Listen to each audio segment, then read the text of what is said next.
Το Vertex πρόγραμμα ουσιαστικά είναι μια συνάρτηση επεξεργασίας γραφικών η οποία εκτελεί συγκεκριμένες μαθηματικές πράξεις και διαδικασίες στα δεδομένα των κορυφών με σκοπό την πρόσθεση ειδικών εφέ στο αντικείμενο αυτό. Εδώ να τονίσουμε ότι κάθε κορυφή ορίζεται από τις χ, ψ και ζ συντεταγμένες. Επίσης κάθε κορυφή ορίζεται από τις συντεταγμένες υφείς. Ποια είναι η δουλειά του shader προγράμματος δηλαδή και ποιες είναι οι δυνατότητές του. Το Vertex πρόγραμμα μπορεί να αλλάξει τις τιμές των δεδομένων έτσι ώστε κάθε κορυφή να εμφανίζεται με διαφορετικό χρώμα, με διαφορετική υφή ή διαφορετική θέση στο χώρο. Στη συνέχεια θα πούμε για το fragment πρόγραμμα, το οποίο πρόκειται ουσιαστικά για ένα πρόγραμμα που όταν εκτελείται επεξεργάζεται τα δεδομένα που έχει πάρει από το στάδιο της ραστεριοποίησης και της γραμμικής παρεμβολής, δύο έννοιες που θα μιλήσουμε σε επόμενη διαφάνεια, και μας δίνει ως έξοδο τη τιμή για την z-value που είναι υπεύθυνη για το βάθος χρώματος. Ο συνδυασμός λοιπόν των δύο αυτών προγραμμάτων, του Vertex Shader και του Fragment Shader, μας δίνει την δυνατότητα για την εμφάνιση του αντικειμένου στην οθόνη του υπολογιστή.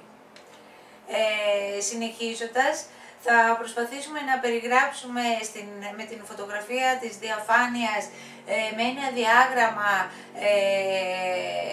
έτσι ώστε να αντιληφθούμε πώς τα δεδομένα που βασίζονται σε JavaScript σενάρια μετατρέπονται σε pixel και με εμφανίζονται στην οθόνη ενός υπολογιστή. Λοιπόν, η λειτουργία έχει ως εξής. Ξεκινάει με την τοποθέτηση των δεδομένων στους VBO, μιλήσαμε και νωρίτερα.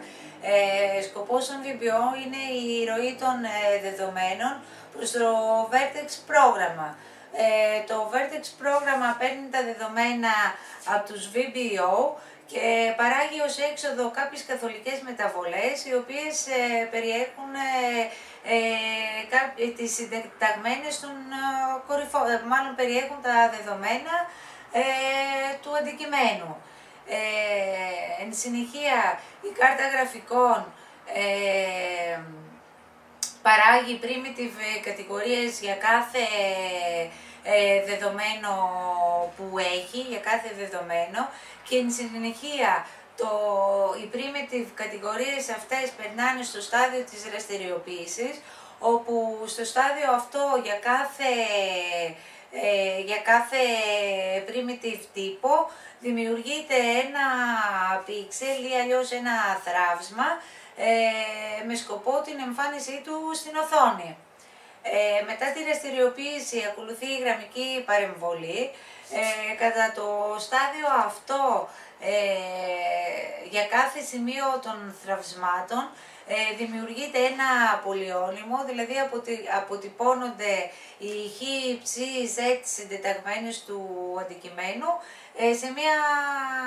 του θραύσματος μάλλον, σε μια χωρική διάσταση. Στη συνέχεια οι τιμές τα θραύσματα και οι τιμές από τη γραμμική παρεμβολή μετακυλούν στον Fragment Shader, όπου σκοπό έχει την μεταφορά των στοιχείων προς το frame του buffer για την ενημέρωση της εικόνας, για το update της εικόνας. Εν ολίγης, έτσι μάλλον πάνω κάτω λειτουργεί η WebGL για να απεικονίσει τα δεδομένα μας στην οθόνη.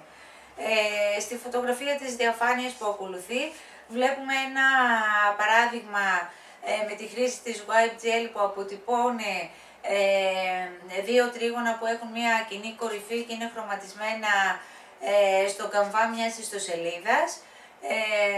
Εδώ να πούμε ότι δεν έχουμε χρησιμοποιήσει στοιχεία ρεαλισμού μέσω των Fragment Shader και απλά έχουμε αποτυπώσει την εικόνα ως μια εικόνα δύο διαστάσεων μέσα σε ένα καμβά. μέσα σε ένα καμβά. Με τη χρήση της WebGL οι απαιτήσεις του συστήματός μας αυξάνονται. Για να ικανοποιήσουμε λοιπόν αυτές τις απαιτήσεις θα πρέπει να χρησιμοποιήσουμε κάποιες βιβλιοθήκες λογισμικού. Και τι εννοούμε με αυτό?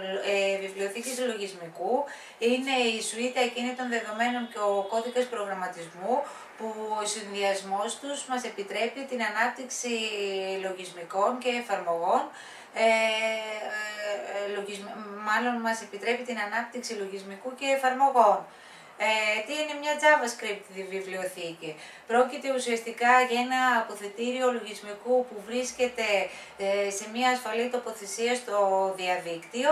Εδώ να υπενθυμίσουμε, μάλλον να επισημάνουμε ότι η χρήση των JavaScript βιβλιοθηκών απαιτούν την ενσωμάτωση κάποιων script σεναρίων στον index κώδικά μας.